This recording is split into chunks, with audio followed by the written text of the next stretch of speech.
and welcome back to the channel. I got another one for you today. Let's start off with this. If you're not a subscriber, guys, please do me a favor, go ahead and hit the subscribe button. Costs you nothing, takes very little effort. If you like the videos, hit the subscribe button. It says a large quantity of my viewers are not full-on subscribers, but they do watch often. So if you're one of those guys, hit the subscribe button.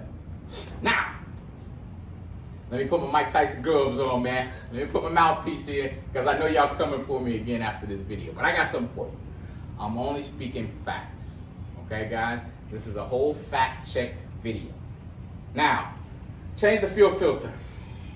You guys watched me change the fuel filter. We'll watch George change the fuel filter. That took all of 10 minutes. I don't know where people are getting this. It takes 2 hours through Harley or whatever. Straight facts, it only takes 10 minutes. I pretty much showed you everything. The only time I cut is when he had to go get a tool. That's it. Moving past that. The first and pretty much borderline everything was about the octane. They called E85 fuel junk. Now, E85 is a cheap fuel. We all understand the price of it. But what you guys are not understanding is the octane of it. I don't know if you think E85 means 85% octane. I hope that's not what you're thinking. Because what E85 stands for is 85% ethanol. We all know. If you have a diesel, that diesel fuel is usually cheaper than your 93 octanes. Right or wrong? Okay. Runs a lot cooler, burns slower in a diesel. This is so much more higher octane because E85 is actually between 100 and 105 octane. Now, that's just me talking, right? That's just me talking. I'm going to use the Google button so I can read it verbatim. First thing you said is you can't run it in the bike. So I said, let's Google it. Can you run E85 in a Harley Davidson? Although the bike can use both E85 and premium fuel. Both. It said that already. Bold letters. Google it yourself. Myers recommends that for optimal use, the bike should operate on a steady diet of E85. The long-term effects of using E85 in a modified, which we have, Harley Davidson motorcycles are not known. So this is what we're saying.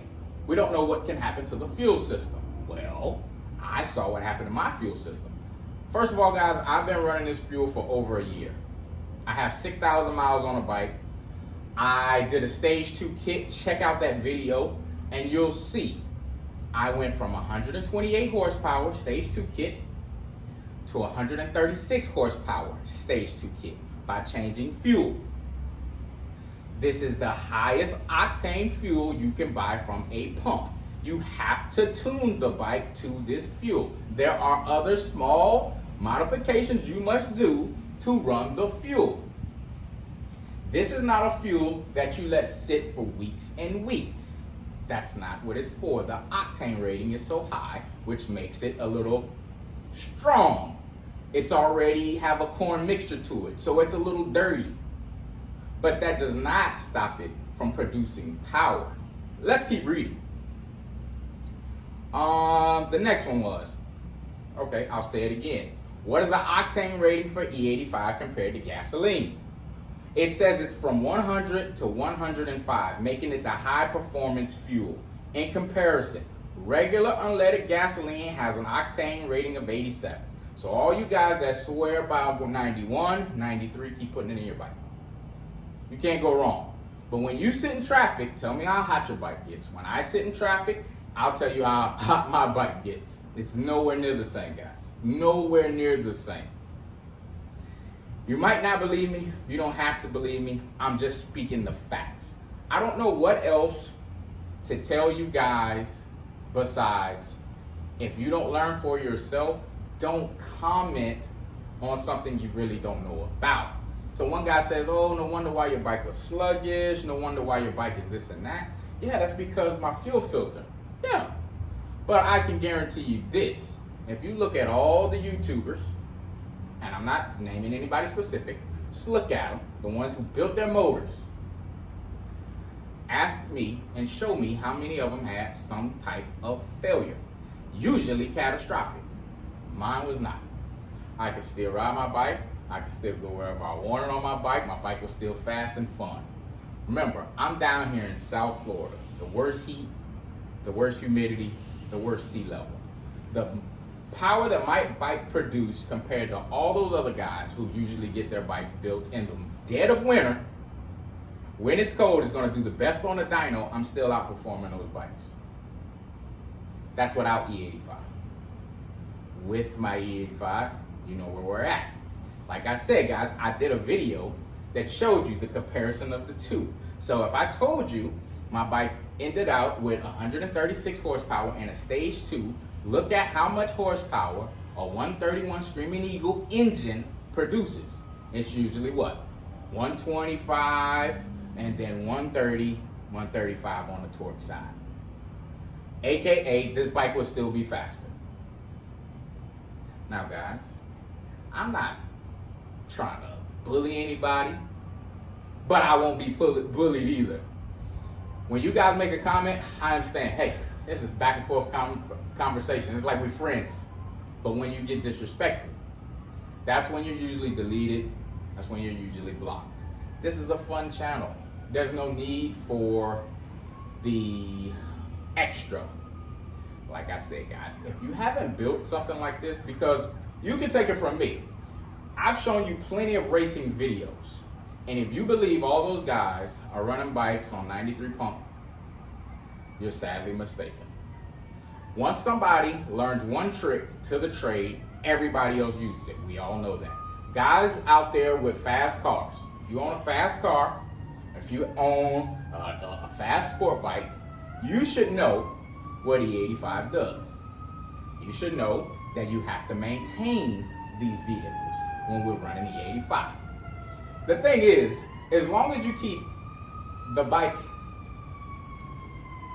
in a continuous, regimen of riding once a week, don't let E85 just sit in the bike. Yeah, we all get that because it loses its octane.